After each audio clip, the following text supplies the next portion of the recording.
There's a lot going on. And by a lot, I mean like nothing at all, which is a lot for me. I don't even know if it's worth diving into the past 3 or so years, because basically like a lot has happened, enough to write a whole novella about. It's either dive into the happenings or just kind of like come back and start over as if nothing happened.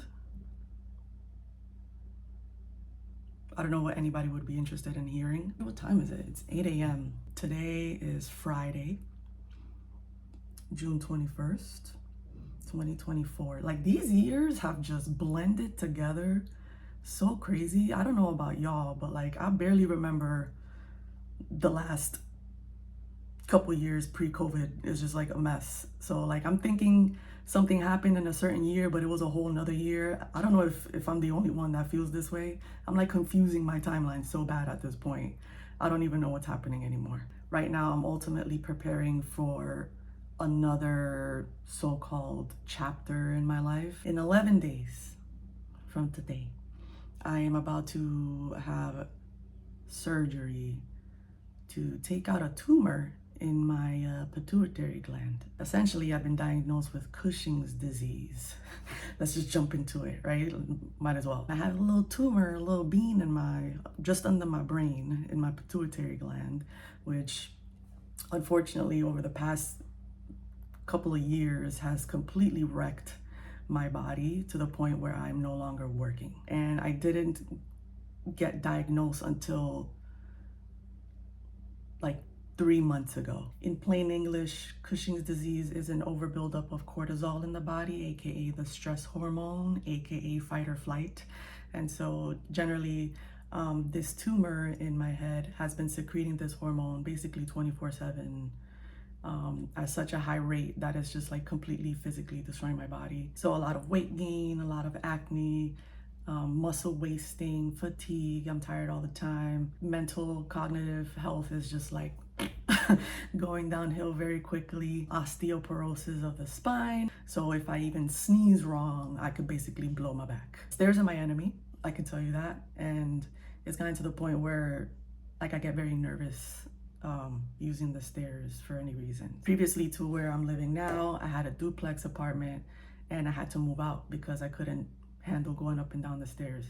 So that sucked. And another symptom, lots of bruising, very easy bruising that generally takes a very long time to heal. It's basically a laundry list of symptoms that happens basically all at once. The sucky part of Cushing's is that it's very hard to diagnose because there's so many different symptoms that go along with it that can be attributed to other things. Another symptom is prediabetes.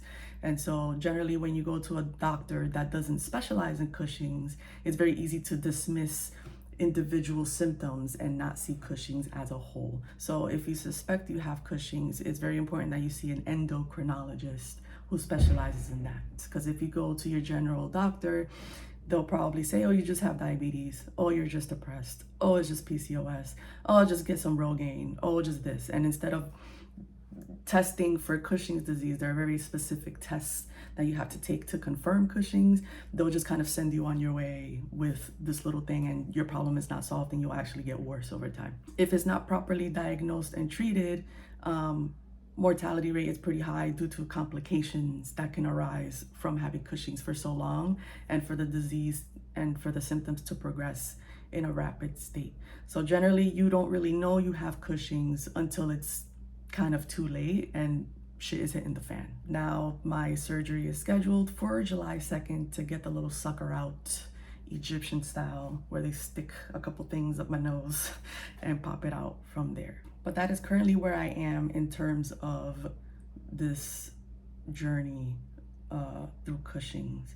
And so I plan on documenting a lot and just kind of keeping track of recovery and how that works. Because it's such a rare disease and not a lot of people get diagnosed, so it's very hard to find people who've gone through something similar to kind of see their stories. And so I hope that this journey will be helpful, at least to some of you who are questioning and who aren't sure what's going on, or who have been diagnosed and need some kind of, like, I guess, reference, if you could call it. But yes, there will be a lot of progress reports, you can say. I'm not someone who can really sit still for too long before I get very bored. And so now that I'm not working anymore, after 5.5 years of being with this family, I had to let them go. And it's been like the saddest thing ever because I was so attached to them. And now I'm just like sitting here. This is real and raw. You guys are on this journey with me. This time there's no perfection. It's literally just progress and just going with the flow, which is something I'm not very good at and something I'm probably gonna learn very quickly. And maybe my therapist will be proud of me watching this. That's basically it for now. And hopefully the road to recovery after Cushing's is smooth sailing. So consider this my little before shot of what I look like Cushing's wise, and we'll see what the next weeks and months and potentially years looks like post Cushing's. So thanks for watching.